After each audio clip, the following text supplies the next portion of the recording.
Good morning, everybody. Just trying to figure out few challenges with the computer, but everything seems to be sorted out just in time. We are at 11:31. It's a good time to get started. I'm just going to go ahead and share my screen in a couple of seconds, and then we're good to go. So.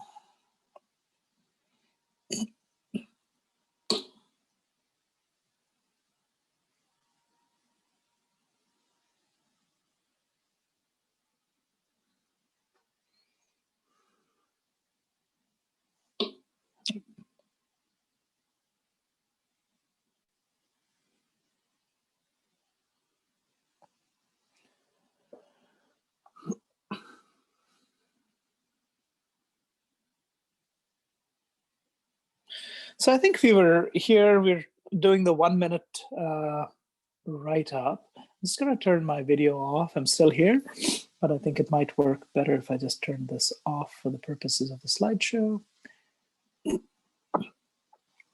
Okay, so one of the things we did was we wrote down a 1 minute topic. I think that was done. And we then spoke about immigration and writing down key concepts that came out of it. And I'm not sure we got very far. Do you remember how far we got? Does anybody remember? This slide is new. Okay, this is new. Very good. Yeah. So I think we got to the point where we spoke about immigration.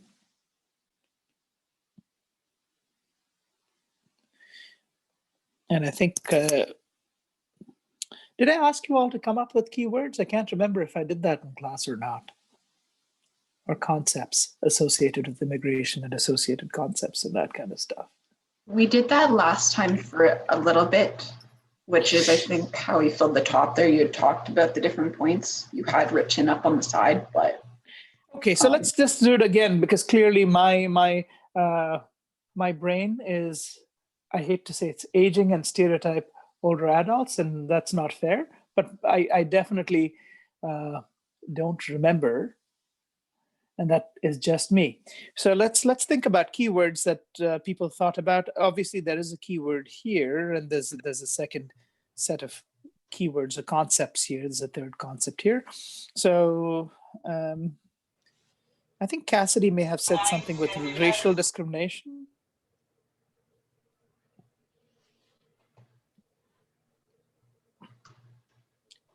Does anybody want to go? Any key concepts for newcomers, new immigrants? Is this in regards to why they may come meaning keywords, why they immigrate? We're trying to talk about different concepts associated with new immigrants, right? So we're trying to talk about key concepts. So for example, the first example is Cassidy. That's perfectly fine. Cassidy says she doesn't remember what she said, and that's okay. So one key concept is newcomers are typically immigrants. So immigrants is a big basket of ideas, right? You could be an immigrant because you're an economic immigrant. You could be an immigrant because you came in, your son or your daughter sponsored you to come in as part of the family. You could be an immigrant because you are a refugee. You're still an immigrant, right? You could have come here for employment. That would still make you an immigrant. So it's a big basket of ideas. Second concept is, as immigrants, one of the things you think about is you think of these different appearing people who don't sound and look the same as you. Okay, maybe they do look, we don't know. We don't necessarily know, but when we think of immigrants, we often think of people with suitcases looking different. Perhaps their clothing is different, whatever it is. So, or they speak differently. So a concept there is English as a second language. And the third concept that might come out is how they settle down, where they find integration. So are there different words that you thought about when you wanted to talk about immigration in Canada?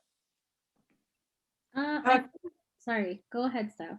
Oh, I was going to say culture. Thank you. Culture. And anything that interacts with culture, Steph, what do you think? I'm having trouble coming with like a word summarizing it, but one thing I thought of is like sort of the tension between like, trying to navigate a new culture while still retaining your original cultural identity. Okay. Just don't know a word for that. Ah, that's a good word. Acculturation. right? It's basically retaining your own identity while um, taking on the new one. So it's different from assimilation. Assimilation is becoming part of the larger mainstream culture. Acculturation is being sensitized to the broader culture, but still maintaining several aspects of your own culture. So acculturation is an interesting concept, and it fits in very well with culture. You come in with a different culture, okay? Other ideas. I think, Kartika, you had something to say? I was thinking generation, like second generation or first generation. And if you can think about it, this is a very interesting idea. Now we have three concepts, and you can actually relate them to each other. Think about what is the process of how is the process of acculturation different for people coming from a different culture, okay, based on the generation that comes in. So typically a generation that's come in for work, the first generation, how do they acculturate better than, say, older adults who are sponsored in as part of the family, who don't really have work connections and they come in to be as part of the family? What's the process like? Is it going to be different? So all of a sudden you're exploring different concepts. Now, as you can imagine, these words might have synonyms or alternate keywords. You know, when you do a search, you might be able to find alternate keywords. Same thing, you might have different ways to talk about acculturation, even though that word is unique. You may have different words. A generation, you might find that, you know, cohorts are not, they don't mean the same, but when you search for information, you might see different options. So this is the idea of, you know, breaking down a complex issue into its foundational concepts, and that was the idea of this exercise. Now, sorry, I'm just going to. Today is a little bit of a computer challenge day, so bear with me while I work through this. There we go. Let's. So one of the things that we have to think about concepts is often there's an urge to relate concepts to one another. You know, you want to relate.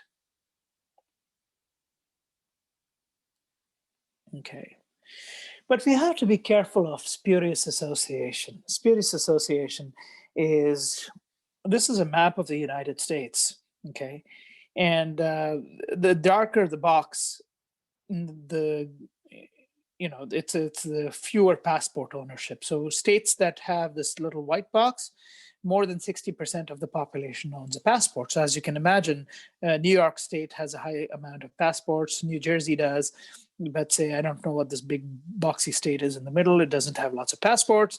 So the author is trying to give us an idea of how false connections can be assumed based on research, which is not necessarily connected. And the idea is that not all concepts are not always connected. So their argument is owning a passport will prevent you from becoming diabetic. Now, as funny as it sounds, several times the way research is done is you see one and you see the other and you think one is the cause of the other. And having as you can assume, as you can imagine, having a passport in no way, shape, or form changes the possibility of being a diabetic. Okay. So this is a little video, and we should take, you know, let's see if it opens up, and I'll stop talking so you can. If you can't hear it, let me know. I'm just going to open up the chat window.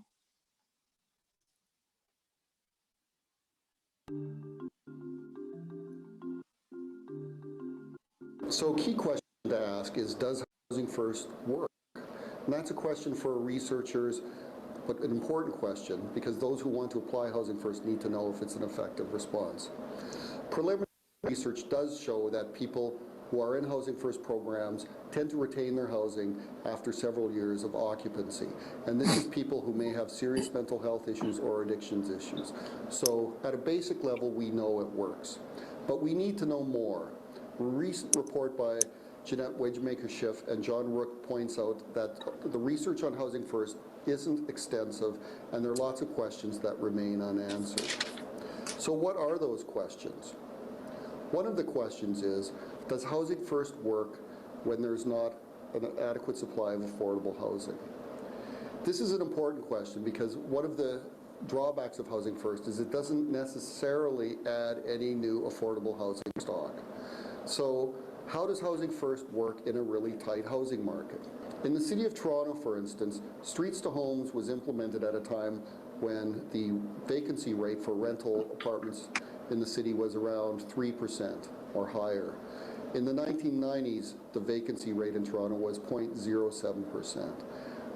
It's reasonable to ask, could we even have done Housing First in the 1990s with a tight rental market?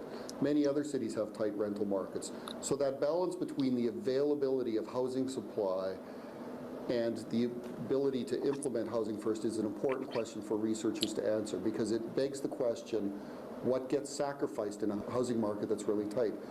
Does choice get sacrificed? Another key question is, how effectively do Housing First programs demonstrate fidelity to the key principles of the program?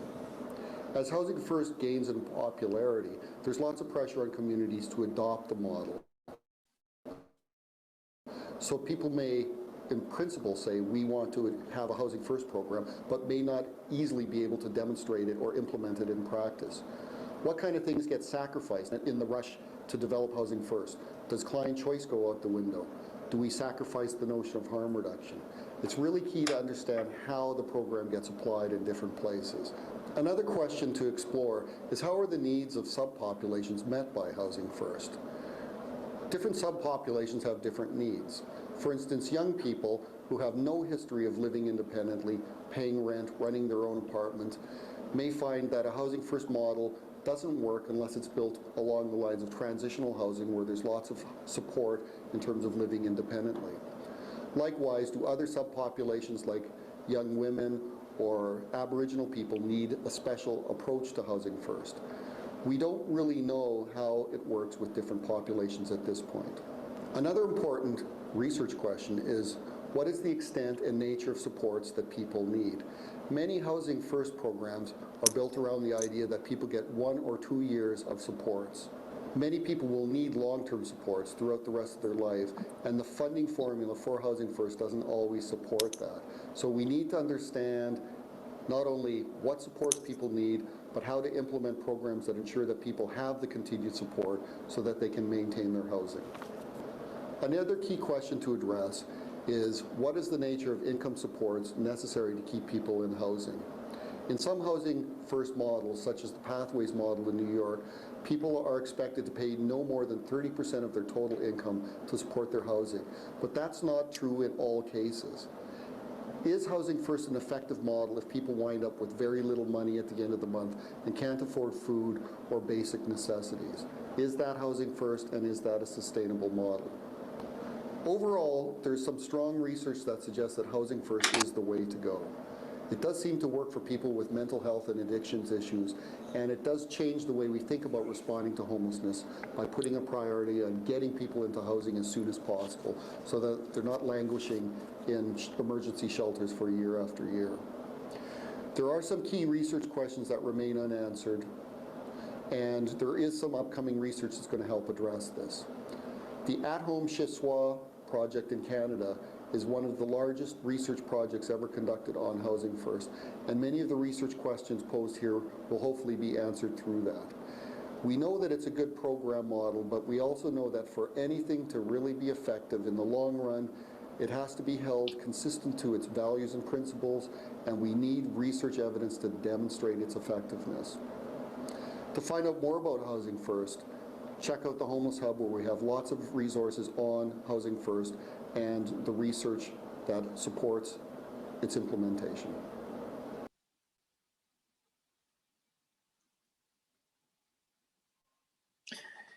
Okay, so the whole point is this discussion is about Housing First, as you know, the project. If you go to homelesshub.ca, they have more details. But the idea is that essentially, if you fix housing, so a bunch of sociologists came up with the idea that if you fix housing, you fix a lot of problems, social problems for people on the low income quintiles.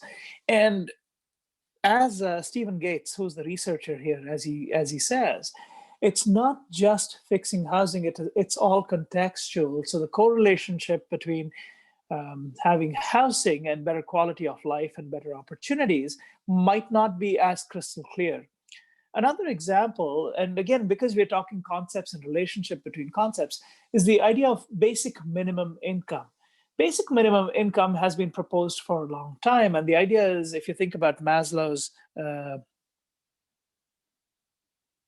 hierarchical pyramid, basic needs come first. And as basic needs are met, you move up, and at the last two tiers is when people are supposedly at their human best, so to speak, accomplishing big things. There's contemplation, there's generativity, and all of those wonderful things which are all at the top of the pyramid. So with that being in mind, all of these different studies, different ideas have been proposed. But the thing is, when we make conclusions, it's important to recognize as to what is a cause and what is an effect. And that's where often we get stuck. So first question for everybody is, was everybody able to hear the video properly?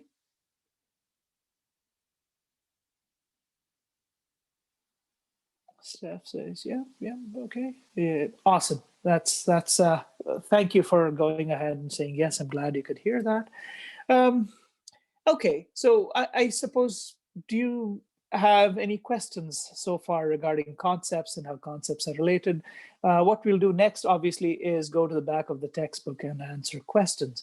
But before we go and do that, last lecture, we spoke about the 4 disciplines. I think maybe the last lecture or the lecture before, we spoke about the 4 disciplines of research. And the disciplines I had suggested were honesty and accuracy, record keeping. I have to go back to the slide. But keep in mind that I had lent my latest textbook to a colleague who decided that they would return it and at some point, and it hasn't come back to me. So I was working off of an older textbook. I have my new textbook back now. I got an online copy. But so the 4 disciplines of research, if you ever, Dana has entered, if you ever get asked a question, rely on your textbook. If you have to choose between your professor and your textbook, pick the textbook, because your professor can be wrong. Professor is human. Okay? So the correct answer for the 4 disciplines is in your textbook. I believe the new 4 disciplines are, let's see, I think Dana sent me an email. Sorry, Steph sent me an email. Let's see if we can track that down.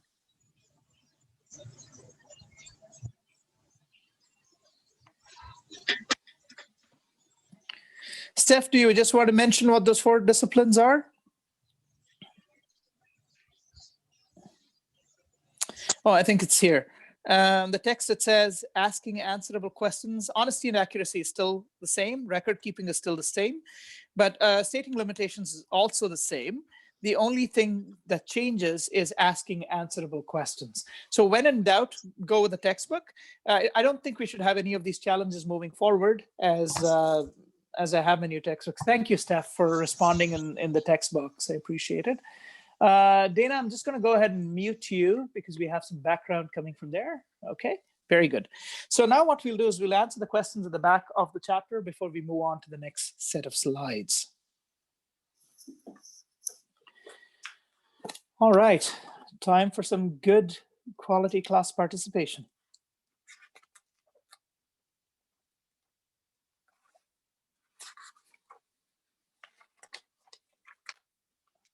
And very few questions this time. Okay, let's try to make a list of starting points for the research process. So I don't want one person to give me all the starting points for a research process. Perhaps each person can tell me one starting point for the research process. Any volunteers?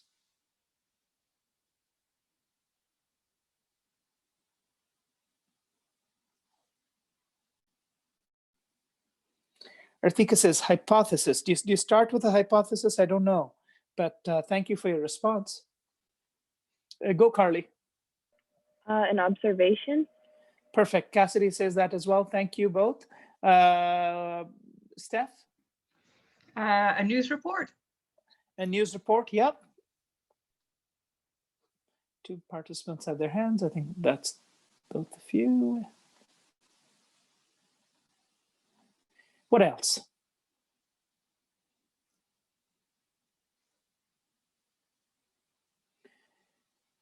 A policy decision, that can be a starting point. Perhaps a family decision, right? Any other things that might need, that can be a starting point for research? Maybe a debate, maybe an argument, right? That can be a starting point for a research project.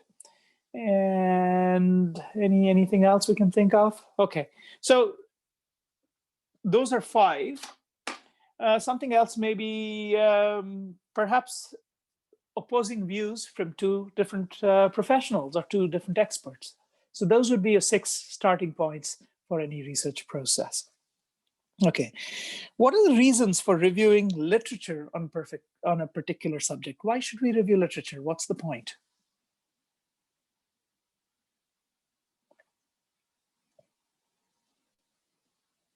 Go ahead, Steph, and then Carly.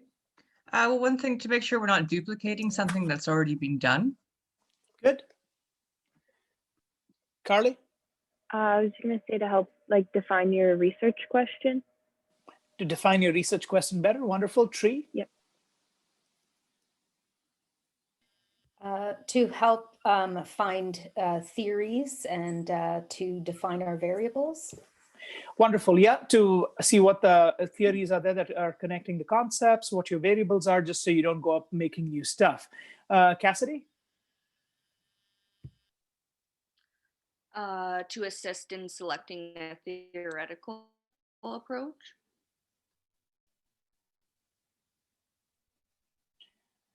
To assist, sorry, Cassidy, just broke up at the last word. To assist in selecting? A theoretical approach or approach. Okay, yeah, that's similar to what Tree said.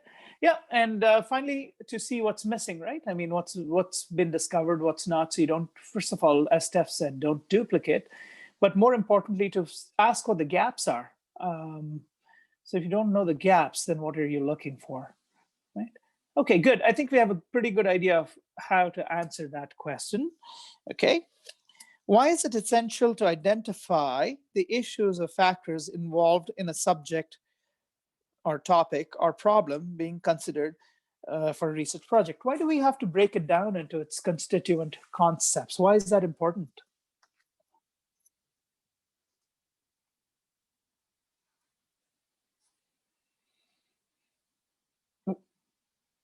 Okay, I don't know who was first, but I'll start left to right. Tree? One of the main reasons is so that we don't miss anything important that could confound our results and so on and so forth. That we pick the right variables for our study. So, right. So good answer, Tree, but I think you're 2 steps or 1 step ahead at least. So I'll fill in the missing step if Steph doesn't fill that in. So Steph, what was your response? Why is it important to identify the issues or factors? I was going to say, so we can ensure that we're asking an answerable question. To ask answerable questions. And yeah, so Tree and Steph, thank you. That's the complete answer. So you're asking a limited question, an answerable question. So you're unpacking the topic essentially to more constituent forms. And then you have your variables, which are forms or representative forms of those concepts, and you can use them to answer your question. So great answers. Thank you. Why is it necessary to select one issue? So suppose you unpack a concept and you have many, many variables. Why is it necessary to select one, or even you unpack an idea and there are many issues? Why do we have to select one issue from all the issues identified?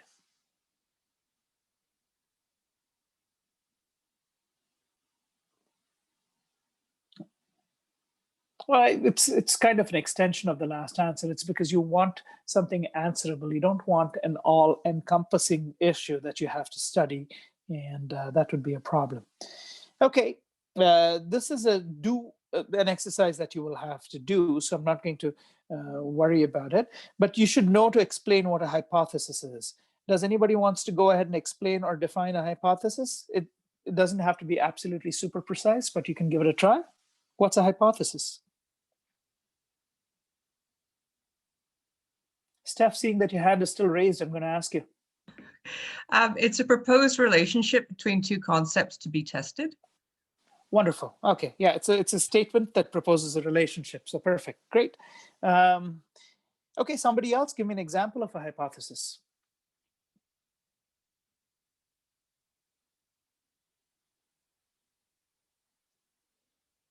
I'll start you all off. I hypothesize that. Okay, now you have to fill in the blanks.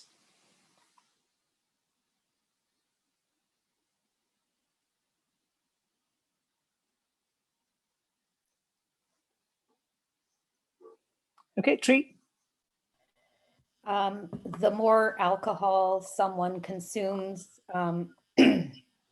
the worse their scores on a math test.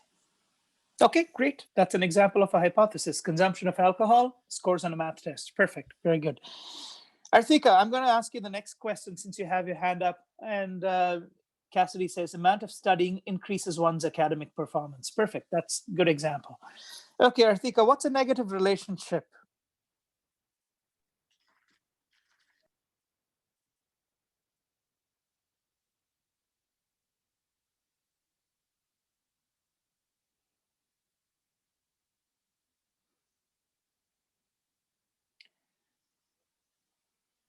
What's a positive relationship? The more you study, the more marks you get, from Cassidy. What's a negative relationship? Can you have something that will decrease your marks? The less time spent in studying means lower grades. That's still a positive relationship because the time, when it goes down, your marks go down. Okay, but think of Tree's example. The more alcohol you consume, your marks go down. So when one goes up, the other actually goes down. So that would be the example of a negative relationship. So let's try to I'll try to diagram this just so we can. Let's see, where's the whiteboard? This doesn't have a whiteboard. Let's see if this one has a whiteboard. Okay. There we go.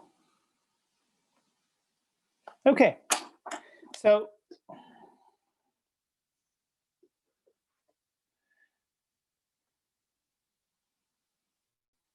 a positive relationship is when one goes up, the other goes up. Sorry, I'm not, my iPad isn't doing what it's supposed to. So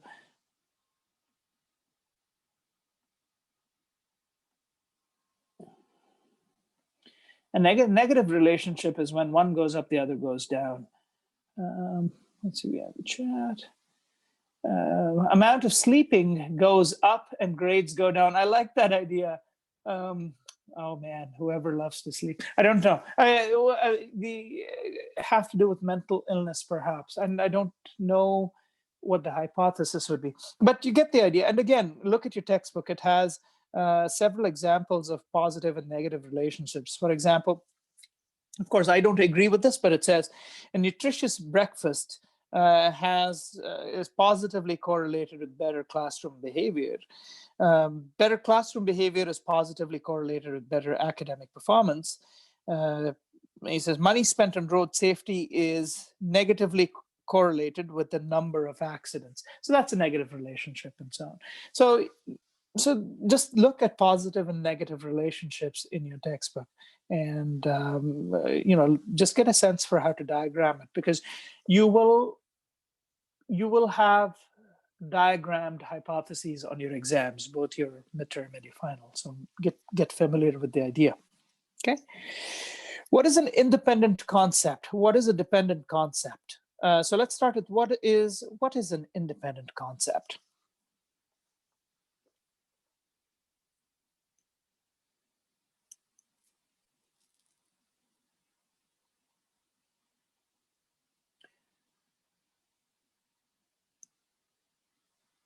Okay, well, I will go ahead and answer. An independent concept is a concept that changes independently of whether changes occur to the dependent concept or not.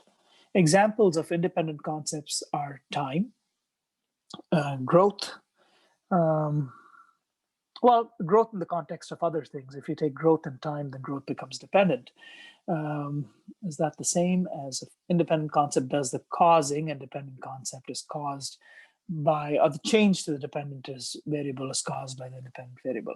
And that's the way people look at it, that the dependent variable changes in coincidence with the independent variable. The independent variable does not need the dependent variable to undergo a change.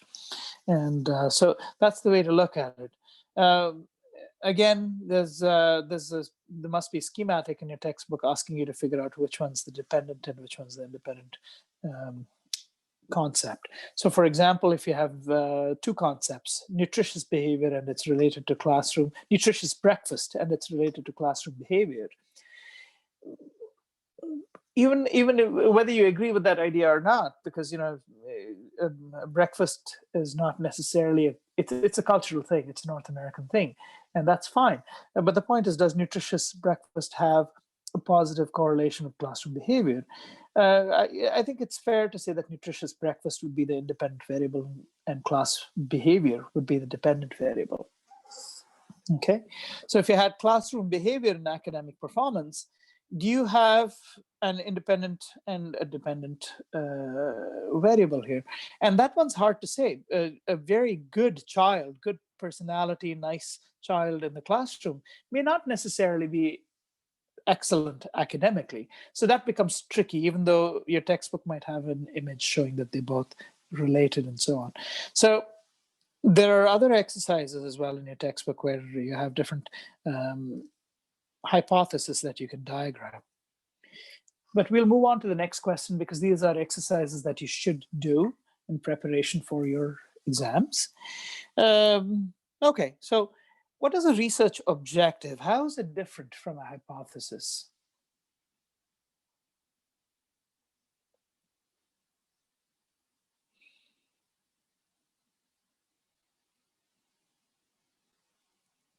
Artika? Okay, so research objective states the goal of a study. And the hypothesis is different because it identifies a relationship. So you have to identify the independent and the dependent concepts. So that's identified in the hypothesis, right? But the difference in a research objective is it doesn't suggest a relationship because it's often used when you don't have enough information. When you don't know enough, then you can't suggest a hypothesis and then you go with the research objective because that's the most logical thing to do. Okay? All right. So for what kinds of research is a research objective appropriate? And I think we just answered that when you don't know enough about the problem. Okay, now we move on to chapter 4, qualitative or quantitative research. Where do we begin? Did we cover that already? You know what we'll do is we'll go back to that. We'll bounce back a little bit. We'll go to chapter 5, selecting variables, and then we'll go back to chapter 4 to look at qualitative and quantitative. Okay, so we'll do a little jump around. It's not going to affect your learning in any way. So bear with me while I load up the next set of slides.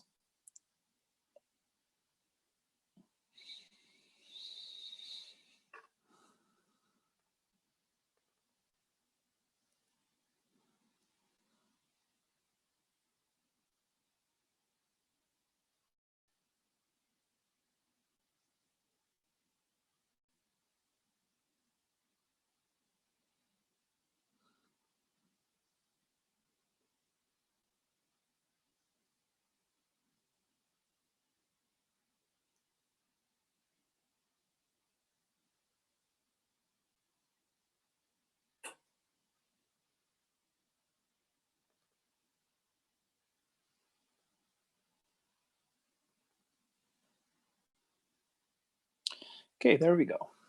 Okay, so concepts, as we know, are baskets of ideas, a collection of ideas. That's what a concept is. It's a whole bunch of different ideas. And they're usually, the problem with concepts themselves are they're abstract, they're not defined. And so for that could be anything like health, wealth,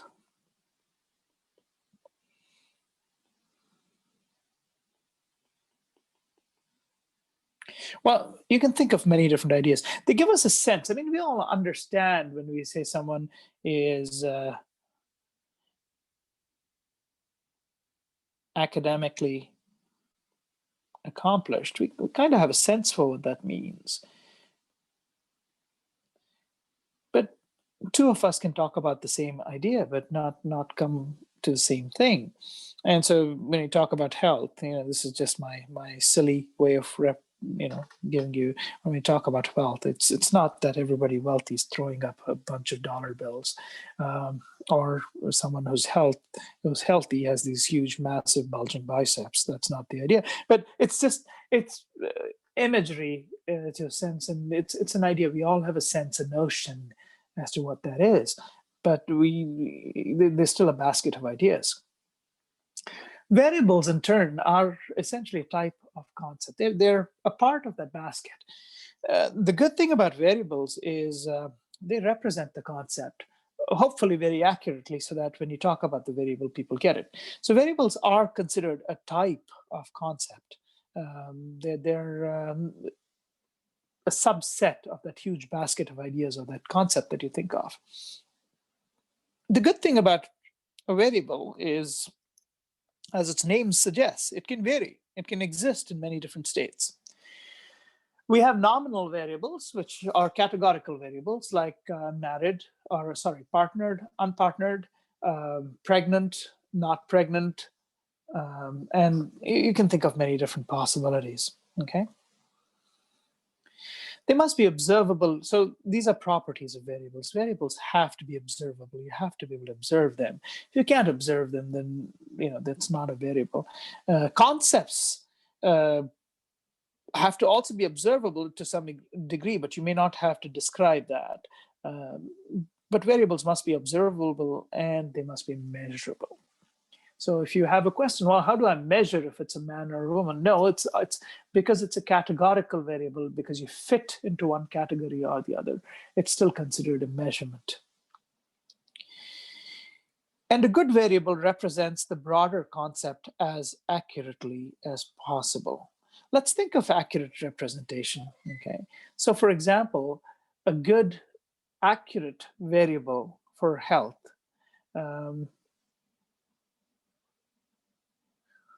would be, let's say, would be say blood glucose parameters within normal range, would be good resting heart rate, would be good VO2 max for the age, and so on. So those would be accurate measures. They're partial measures, but they would be accurate measures. If you had a full sheet of different things, that tool would actually give you a pretty good measure of physical health. So you want your variables to be as accurate as possible of the larger concept. They must be valid for the concept. So for example, you're not having a passport increasing the odds of diabetes. That's not an accurate measure. Yeah, it's an odd coincidence. It's an odd correlation. Cassidy says because the behavior is what would be measured. Sorry, maybe it might be pertaining to a previous slide. So yeah, the variable has to be very valid for the concept. Otherwise, what's the point of measuring a variable that does not actually represent the concept? So for example, if you're looking at the growth of a child, the most accurate data that you're probably getting is either the increase in height or the weight, or if you're looking at developmental stages, those different stages that you reach. A non-valid representation of the concept, or a slightly more vague variable for the concept, would be the appetite of the child. Logically, it should increase, but that goes in spurts and it may not directly correlate with the growth itself. And the reason you need variables is for this keyword, operationalization. You have to be able to operationalize your concepts that you're trying to use to measure and evaluate. So let's try to operationalize this.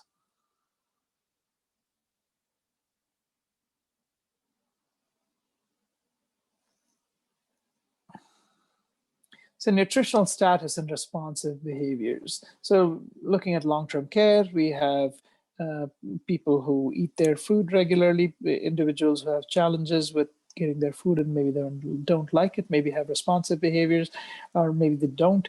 So if you were to speculate on nutritional status and responsive behaviors, let's try to operationalize this. So what do we do? How do we break down nutritional status?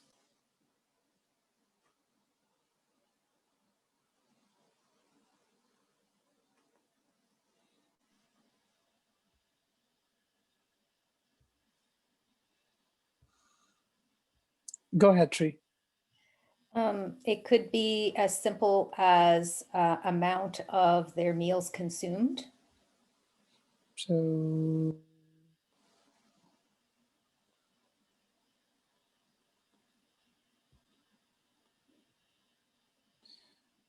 and this is something that's measurable, right? If you look at a plate, you can kind of approximate, yeah, you're going to ballpark, but still measurable, okay? And Tree, how would you relate it to responsive behaviors? What would you measure for? Episodes of where an intervention is needed, number of episodes in a day or a week when interventions are needed, because these are logged. Yes, so that's what gives you the measurable. So for example, a stare or a glare, an aggressive stare or a glare, or a quick yell might not count because it may not be documented. But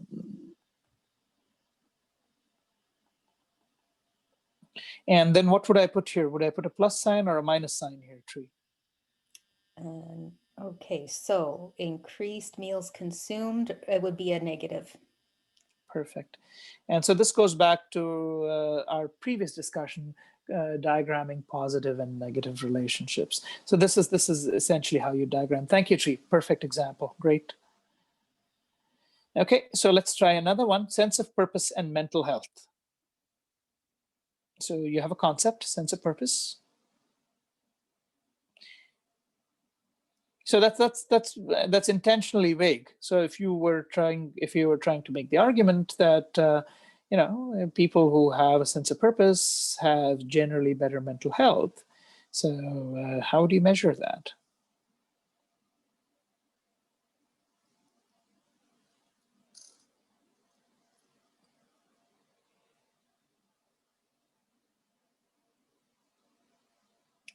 Steph says amount of calories consumed. Yeah, that's true for the meals, amount of calories. That might be a little bit harder to measure, but you can approximate based on what the portion size is and what was consumed and what's left. It is measurable. We may not want to do it, but yeah, absolutely measurable. Okay, so Artika says program engagement, sense of purpose. She says program engagement. You might want to explain that, Artika. I was thinking being involved in activities or community programs. So whether it be a participant or leading programs. So being involved, and how can we make that a measurable? How do you measure being involved? Attendance? Attendance, that's measurable, 100%. Attendance in activities. And how are we going to relate that to mental health? Yes, maybe positive views or positive. You can probably do mental state exams, right? Yeah.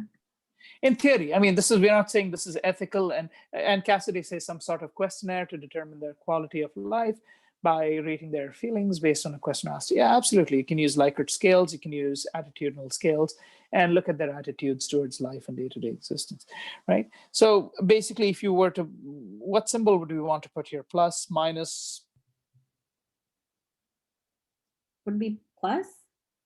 Yeah, because the more you attend, the more you are engaged, and then your scores go up on mental health, and that makes sense. Okay, so you have an idea as to how you would operationalize this. How do we operationalize research objectives? Research objectives are a little more complicated, right? Because here we have a hypothesis, we have two concepts. How do we operationalize research objectives? What do we do?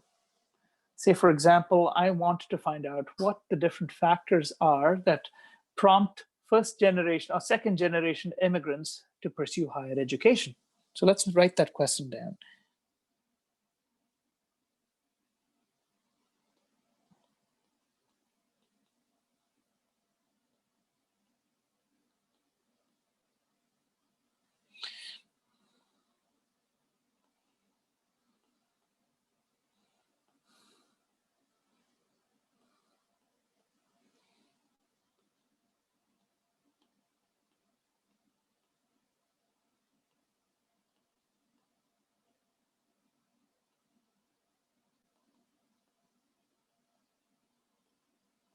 Okay.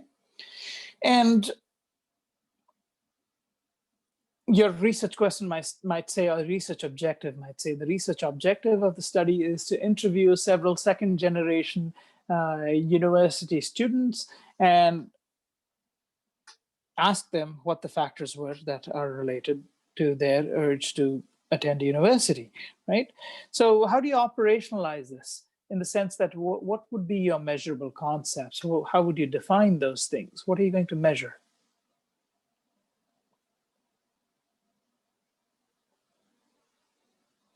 And that's actually a non-question, because it's actually very hard to operationalize research objectives, partly because you haven't identified the key concepts yet. Steph, go ahead.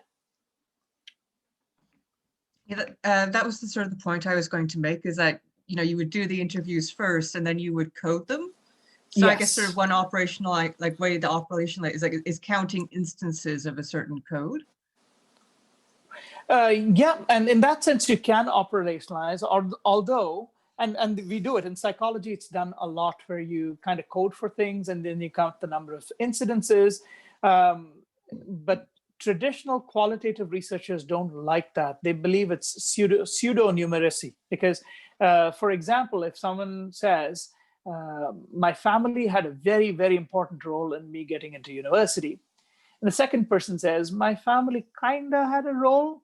So is someone who says very, very important role, would you give that a 3? Is it 3 times more than somebody who thinks their family might have had a role, even though both of them come under the same box of had a role, right?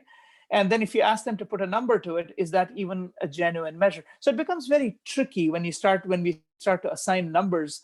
And it's tricky also, like, you know, when we do attitudinal measures and say we're measuring for sexism or racism or anything of that sort, when you start to ask people to answer on a Likert scale, strongly agree, neutral, disagree, strongly disagree. So why does strongly agree get 5 and strong or neutral get 2 or 3? Is that double one thing? Or so you understand?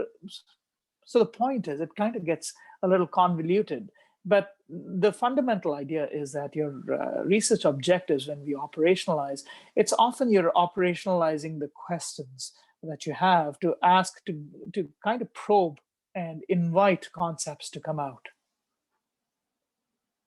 Yep. Sorry, I will get rid of the scribbles so that we can actually see what's going on here. And the only way I can do that is to turn this off and then go back and share this. Okay, there we go. All right. So if you want to find out what causes disruptive behavior in the classroom, and you have an observation checklist, sorry, I see a couple of raised hands. I don't want to ignore my students. Steph, did you have anything to say? No, that was my raised hand from last time. I don't know how to unraise it. Oh, okay. I'll just remember that for next time. Don't think of me as being rude. I'll just lower your hand because I know you haven't gotten the hang of that part yet. Okay, so if you have to operationalize research objectives, for example, if you're trying to understand disruptive behavior in a classroom, we can operationalize a few things here, right? Even though you have a research objective, you can probably operationalize disruptive behavior because you can define it, okay? So now we're going to pretend it's small children in a classroom. So we're going to say giggles, talks to other students,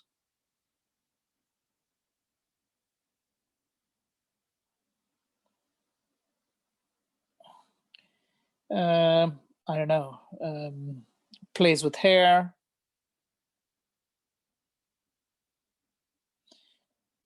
Think of a little kid, right? If it's university students, I'll say turns on the prof stops lecture to address. Tree, you're going to have to explain that.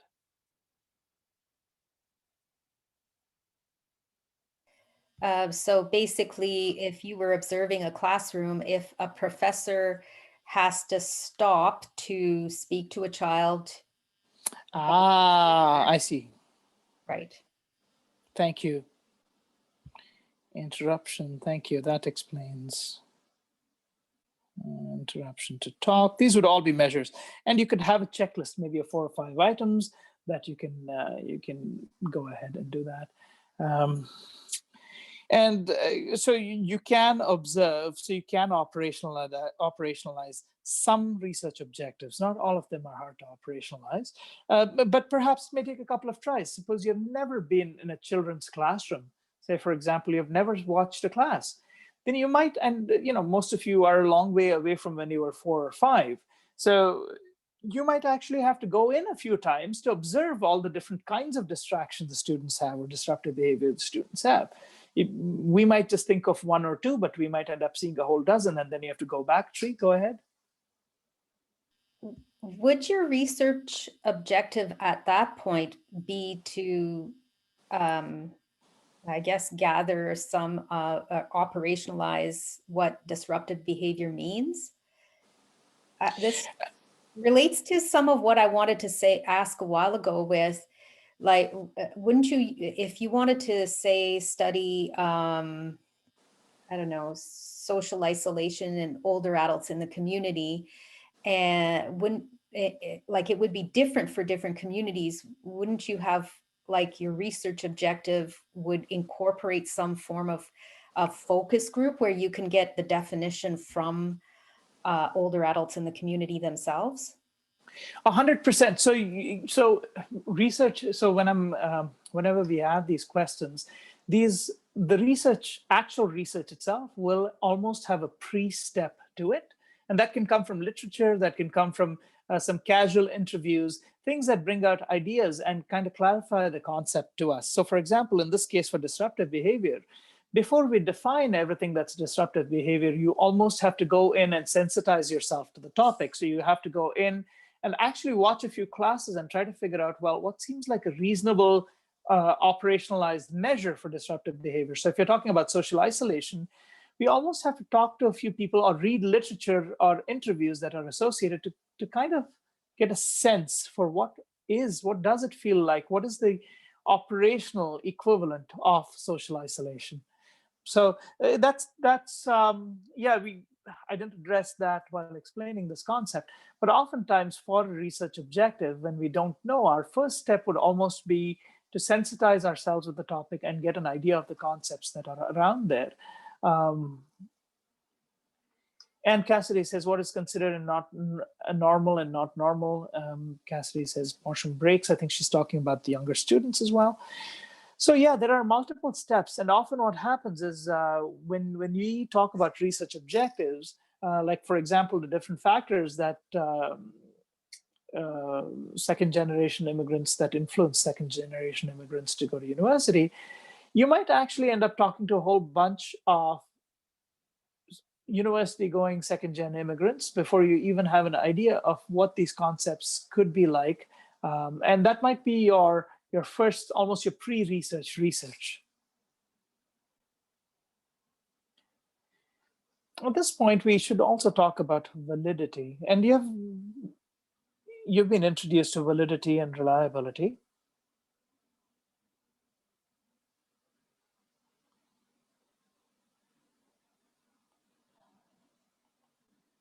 So we'll talk about validity first. Okay, let's look at the statement. Exam results if it is hypothesized as a measure of intelligence, is that a valid representation of the concept of intelligence?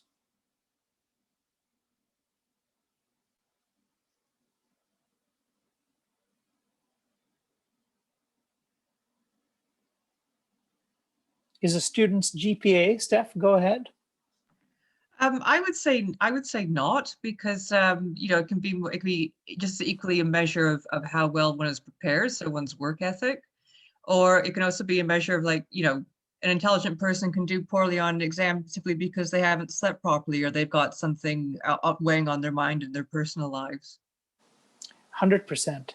So students are more than welcome to present counterpoints of view as well, and that's always welcome and encouraged. But Stephanie makes a very valid argument that there are so many reasons for good exam results, and they may not be a function of intelligence. Do we have really valid measures of intelligence?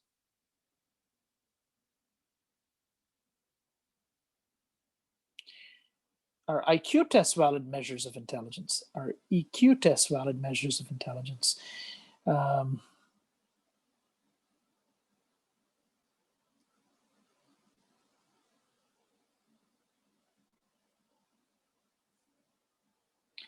And the reason Anastasia says, I don't believe exams are valid measures either.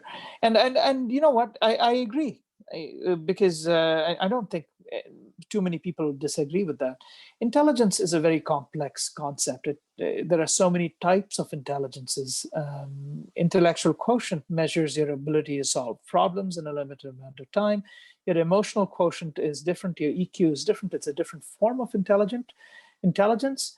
Cassidy says IQ is not a good measurement anymore. It measures one type of intelligence. And that's the thing. IQ does measure intelligence, but it doesn't measure everything about intelligence. It measures a certain subset of intellectual ability. But intelligence is such a vast, broad concept that it's not possible to have one or two or three tests to measure it. Often the most brilliant people will not do particularly well on an IQ or an EQ test. So it's not a valid concept. Exam results are not a valid concept. An IQ test is not necessarily a valid concept. If you have a high IQ score, for sure, you have certain skills and certain abilities. If you have very good EQ, emotional quotient scores, you have intelligences in certain areas and so on. But they're not necessarily a valid measure. So validity is important for a variable. Body weight as a measure of fitness, is that a valid measure? I would assume not, because you can be a big person, little person. It's not necessarily a measure of fitness, even physical fitness. So let's say physical fitness. What would be a better measure of physical fitness? Physical fitness is a very big concept. For those of you who have taken the active aging, no, which one is that? Fit for Life course or active aging course. There are different types of physical fitness, different forms, and body weight doesn't come in any of those criteria. So again, an invalid measure. Age as a measure of wisdom. Old people are wise. What do you think? I say that with a chuckle.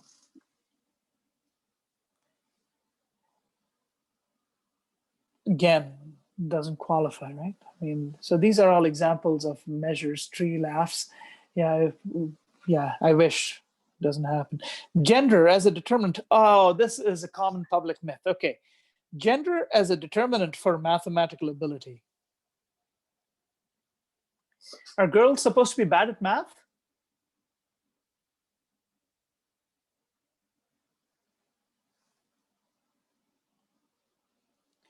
So in another life, I used to teach math to children from grades junior kindergarten all the way to grade 12. My best math students were all female. And that doesn't mean women are better than men at math. It just coincidentally happened that way. And several children that would come to learn math, their parents would start by saying, well, you know how it is. She's a girl, and math is hard for her. And so it's a social construct, right? It's a construct that girls are expected to be not good at math. Cassidy is funny. She says, all I know is that I'm not good at math.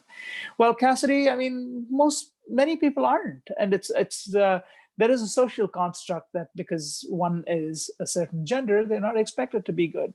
And I have found that from personal experience to be the furthest thing from the truth. So anyway, there are different kinds of validity, and this is one thing to be understood.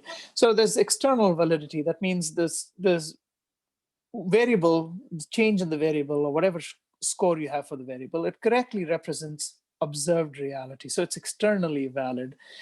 So for example, when you see somebody and a child and the child's taller and your height, change in height is your variable, it correctly represents observed reality. So that variable is considered externally valid. Internal validity is when you do some research and you're looking at changes, there are absence of errors in the research process. That means basically the way you've measured, the process of measurement is correct. That's considered internal validity. Construct validity is, you say, for example, we interview a bunch of people asking them about their purpose in life and whether they feel more content, because let's say we're making the theory that people who have a day-to-day purpose are more contented with their lives. Okay, so let's assume that's a hypothesis. And then we go and interview people and we say, well, we get a bunch of data and it fits the data. And then we go back to them and ask, hey, we assume that if you had a goal in life on a day-to-day basis, you're more satisfied with life. And we found that that is true. Does that make sense to you? Now, if that person looks at all the study you've done based on their interviews and they say, yeah, this makes sense, that's called a construct validity, because you have created the construct that having a goal on a day-to-day basis is correlated with a better quality of life. So that's a construct you have made. And yes, you've got the data from them, but you also have them comment about it directly, and you find that, well, there's a validity there, and that construct is validated. Content validity is your variable capturing all states, is the measure capturing all states. That means, let's think of a good example. So for example, if you have a variable for, again, we go back to growth of a child. If you have a variable for growth, is your variable height capturing all growth states? And if you were to answer honestly, it does not, because all the height variable does is capture height. So if a child has developmentally changed, but there has been no increase in height for the past 3 months, has the child not grown? Okay. Or for example, if the child has, this is normally with children, it's seen that before a growth spurt, they tend to gain a little more weight before they have that little shoot up spurt. So if they only gain weight, is that not considered growth? Or if they physically grow and developmentally they haven't hit newer milestone, is that considered a lack of growth?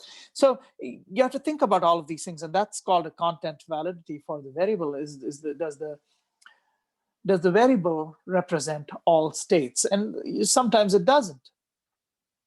Reliability is a different ball of wax. Reliability is quite different from validity. So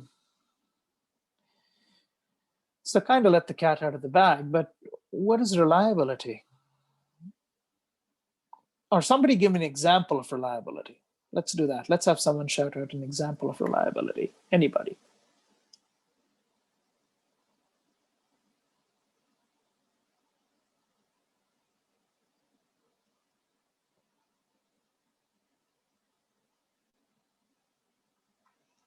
Reliability is the ability to get the same result or correlation. So for example, if you stand on a weigh scale and it gives you the same weight, if you take 5 measurements, 10 measurements, that's a reliable measure, okay? If it changes every time you're a quarter pound up, a half pound up, well, let's talk in kilograms and grams because we are Canadian. So let's say 100 grams up, 100 grams down, 200 grams here, 200 grams there, all within 5 minutes. You know that physically it's not possible to change your weight that dramatically. So that instrument of measure is not reliable. If you have a broken watch, it's reliable twice in the day because twice in the day it has the right time. it's not valid. It doesn't actually accurately represent time. Reliability is not the same as validity, and you have to remember, and this is again, ding, ding, ding, exam question, reliability and validity. You have to know and understand the difference. Your question may not ask you what is reliability and validity, but you might have an example. So you might be given a little blurb and you might have to comment on the instrument. Is this instrument reliable? Are the readings valid? And then you'll have 4 choices. So you have to think about validity as well, and reliability and how they relate to each other. Something can be a valid measure of a factor. Only both will help with the trustworthiness of the research. Yeah, a good measure will be both reliable and valid.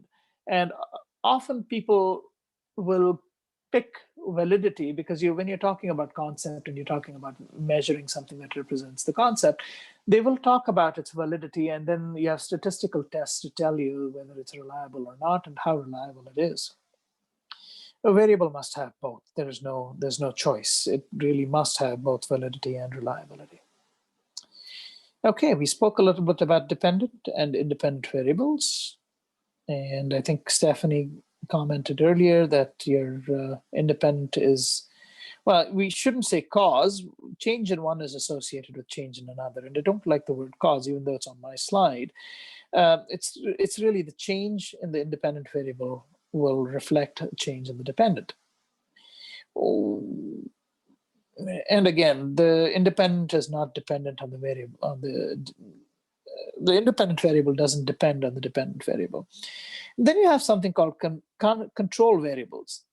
Control variables are the idea that, especially in an experimental setting, so for example, if we're looking at the effect of a drug that drops blood glucose, say we're looking at diabetic models. So what we want to do is, if we are administering the drugs to 2 sets of people and looking at a drop in blood glucose, it doesn't make sense that you have different types of populations that the drug is being administered to or the placebo is being administered to. So for example, if one set of people who get the placebo are all women and the other set is all men, the glucose response might be different. Okay, or if you have one set of people who are a medley of men and women, different body sizes and weights, and the other one is a bunch of people ranging between the weights of 65 to 75 kilos. So the control variables are controlling for different factors. So in an ideal setting, say you're measuring an anti-diabetic drug, say you're measuring the effect of a newly synthesized metformin, which is a popular diabetic drug, you want to control for gender, you want to control for body weight or BMI, if that's going to be a measure, you want to control for age, you might want to control for activity level, and so on. That would help with the placebo effect. Cassidy, do you want to explain? Would that help with when you were doing the example with medication? Trying a new medication, I would think that would help with the placebo effect. So if they think they're taking the medication, they believe it's working, but then they find out that they did not take the actual medication. It was just the trick, kind of. It's good. So you're right. So one of the things that people have found for a lot of conditions, there is a very significant placebo effect. A placebo effect is when, in a randomized controlled trial, when one set of the population or one half gets a sugar pill or basically a nothing pill, and the other half gets a drug. There are effects that even with a placebo, with certain kinds of drugs, the placebo effect is pretty strong, and a certain number of people will show better biochemical, biophysical changes because of thinking that they've received the drug. So one of the controls is to have a placebo in place so that you want to rule out that any changes you see are because of the intervention or the drug itself. You don't want an effect of them thinking they're better and getting better and you attributing that to the drug. And so placebo itself is a form of control. So thank you for pointing that out. Okay, I think that's all we have for today. I'm going to end a little bit early because I have a meeting at 12:55, but I will open up the floor for questions. We will continue on Thursday. Stop sharing my screen.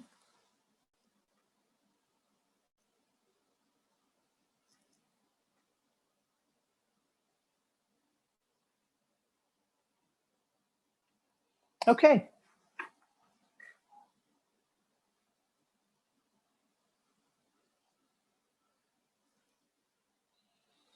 Thanks, Cassidy.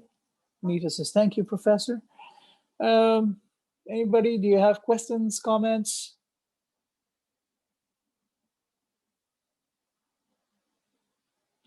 All right, everybody have a good day. No questions. So we will see you all on Thursday.